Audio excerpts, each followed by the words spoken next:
여러분 안녕하세요. 애능팜을 방문해 주셔서 감사합니다. 제가 지금 목소리는 이른 새벽이라서 목소리가 가라앉았기 때문에 제가 밝게 하려고 노력을 하지만 사실은 기분을 박지는 않습니다. 여기 오늘 아침에 이것이 지금 칼카리움인데요. 칼카리움이 화분 가득히 꽉 쩔었었어요. 이 화분에 칼카리움이 꽉 쩔었었습니다. 그래서 봄도 되고 해서 제가 이 아이들을 이렇게 솎아주기 위해서 위에서 이렇게 자구를 뚝뚝뚝뚝 이 아이를 띄었습니다. 근데 띄다 보니까 이런 아이들이 나왔습니다. 여기 보시면 여러분들 여기 하얗게 보이시는 거 있죠? 요거 찐득찐득하니 요거 찐득찐득하죠? 엿도 아니면서 하얗고 이거 깍지벌레입니다. 지금 깍지벌레들이 이렇게 껴서 제가 지금 이것은 물 한번 세척을 한 겁니다. 그래서 여러분께 좀 보여드리려고 이렇게 요거 지금 요게 깍지벌레입니다. 이게 찐득찐득하니 눌러붙지 손에 딸려 나오고요. 이게 깍지벌레들이 꽉 꼈습니다. 이거 보시면 이것도 그렇고요.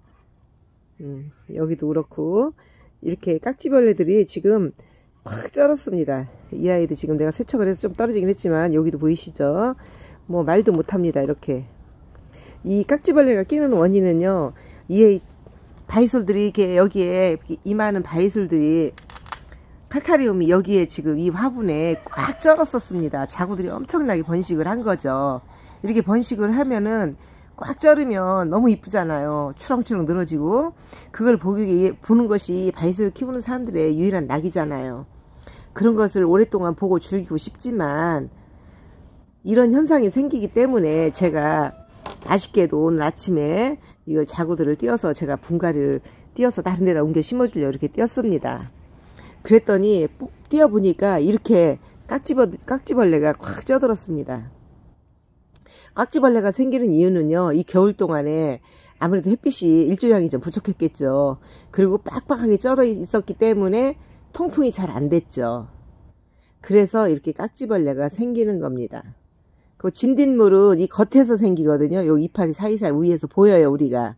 근데 깍지벌레는 요렇게 생겨가지고 이 뿌리까지 이렇게 탁 쪄들기 때문에 보이지가 않습니다. 뽑아보지 않는 이상은요. 이렇게 보면은 뿌리까지 지금 하얀하죠. 이렇게.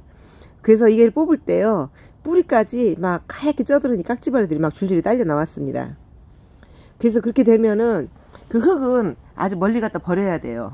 지금 버렸습니다. 이거 새흙이고요. 그리고 이 화분 자체도요, 다시 한번 이렇게 소독을 해야 됩니다. 그럼 여러분 소독하려면 어떻게 하냐? 참 난감하시죠? 아주 간단합니다. 먹다 남은 소주가 있으면은요, 그것을 이렇게 물티슈나 수건, 이제 조그마한 손수건에 묻혀가지고 한번 닦아주던지, 아니면 소주가 없다 그러면은 식초물로 한번 닦아주던지, 요렇게 하면은 소독이 되는 겁니다.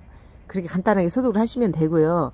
지금 이 깍지벌레 생기는 원인은 제가 조금 전에 말씀드렸고요. 이 아이들은 그럼 어떻게 하느냐? 뭐 많으니까 버릴 수도 있겠죠. 그렇지만은 아무리 많아도 저는 살려보고 싶습니다. 아까워서요. 안타깝잖아요. 그래서 이렇게 말라 죽습니다. 깍지벌레들이 이렇게 바이솔들을 야금야금 다 먹어가 진기를 빨아먹어서 얼굴도 이렇게 작고 이렇게 죽어가고 있습니다. 그래서 이 아이들은요, 이렇게 손질을 해가지고 이걸 다 띄워준 다음에요, 소주물에다가 희석을 해가지고요, 보통 500대1로 제가 지난번 영상에서도 500대1로 희석해서 세척을 하라고 했지만 뿌려주라고 했는데요, 이런 경우는요 500대1이 아니라 한 100대1 정도로 해가지고요, 소주물에다가 이렇게 막 흔들어서 씻습니다. 그런 다음에 물기를 바싹 말려주고요, 그러고 나서 심으시면 됩니다. 그리고서 한 일주일 정도 지나서 한 달 이내로요, 다시 한번 소주물을 이렇게 희석을 해서 한 번 더 뿌려주면은 완전히 퇴치가 될 겁니다. 저는 그런 식으로 해서 퇴치를 하고 있습니다. 왜냐면 농약이라든가 이런 걸 사용할 수도 있지만은 농약은 사용하고 싶지 않거든요. 그래서 이 아이는 식초로 하면은, 물론 어떤 분은 식초를 한다고 유튜브에 나온 사람도 있지만은요, 저는 제가 경험상으로 식초를 하면 안 됩니다. 얘들이 살아나기가 좀 어려워요. 그리고 이런 단지 같은 거는 식초로 세척을 해서 닦아내는 건 괜찮습니다. 근데 희석을 해도 식초에다가 하시지 마시고요, 요거는 소주가 최고입니다. 소주로 해서 세척을 해주시고 소주물을 주시고 주는 것보다도 뿌려준다고 해야 되겠죠. 예, 그렇게 해서 퇴치를 하면 됩니다. 그럼 이 아이는 제가 손을 보고 또 이 아이들은 괜찮았습니다. 같은 화분에 있어도 이 한쪽으로만 이제 막 계속 번져나가는 중이었던 것 같습니다. 그래서 제가 이 아이들은 괜찮으니까 이 아이들을 심어주도록 하겠습니다. 다이소를 편하게 심는 방법은요, 이렇게 배합을 했죠. 배합을 하고서요, 이 가해를 이렇게 한 번씩 꼭 이제 눌러줍니다. 가운데는 잘 누르질 않아요. 그래야만이 물을 줬을 때 흙이 넘치질 않거든요. 그렇게 한 다음에 저는 이 소림 마사를 위에다가 먼저 이렇게 뿌려줍니다. 지금 부족한 듯 싶어서 더 넣고요. 심을 때 속으로 들어가도 상관이 없잖아요. 오히려 속으로 들어가면 더 좋죠. 그래서 이렇게 해서 먼저 마사토를 먼저 얹어준 다음에 여기다가 이렇게 꽂아주는 것이 심는 요령이더라고요. 마사토를 안 하고 먼저 심어주면은요, 차후에 마사토를 얹잖아요. 그럼 마사토리 막 바이솔 입장 사이사이에 껴요. 그럼 또 그것도 떼어내려면은 시간이 많이 소요되더라고요. 그래서 저는 이런 식으로 해서 심어준답니다.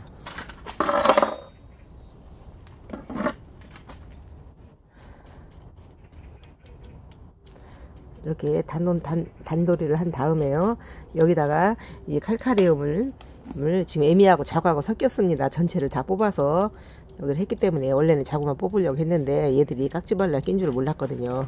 그래서 이렇게 해서 이 아이들을 이렇게 제일 큰 애를 먼저 이렇게 얼굴에다가 제일 큰 애를 먼저 이렇게 꽂아주고, 또 두 번째도 이렇게 저기 뿌리는 어느 정도 이렇게 잘라냈습니다. 그래서 이렇게 해주시면 흔들림 없이 그냥 뭐 제일 큰 애들을 일단은 이렇게, 그러면 마사토를 먼저 해주면은 아주 심기 쉽습니다. 이런 식으로 해서 심겠습니다.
자, 이렇게 심어 주었습니다.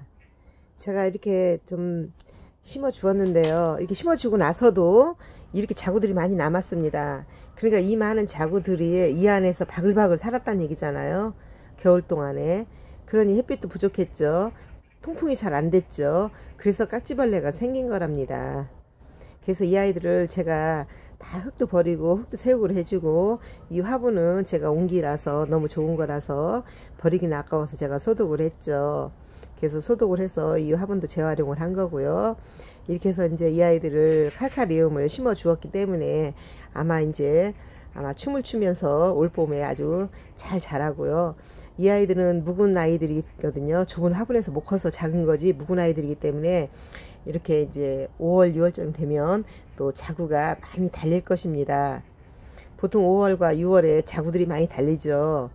그때 자구들이 이제 많이 달리면 빡빡하게 클 것이고요. 그러면 제가 그때 또 영상을 찍어서 이 아이들이 어떻게 자라고 있는지 제가 그것도 다시 한번 올려드릴 계획입니다. 그리고 이 아이 이름이 칼카리움인데요, 칼카레움이라고도 하고 칼카리움이라고도 합니다. 근데 이름이 칼카리움이든 칼카레움이든 영어니까 그 발음이 조금씩 달라도 뭐 크게 무난하겠죠. 그래서 부르는 사람마다 이름씩 조금씩 다르답니다. 그래서 칼카리움이라고 저는 말을 하고요. 여러분 안녕히 계세요. 감사합니다.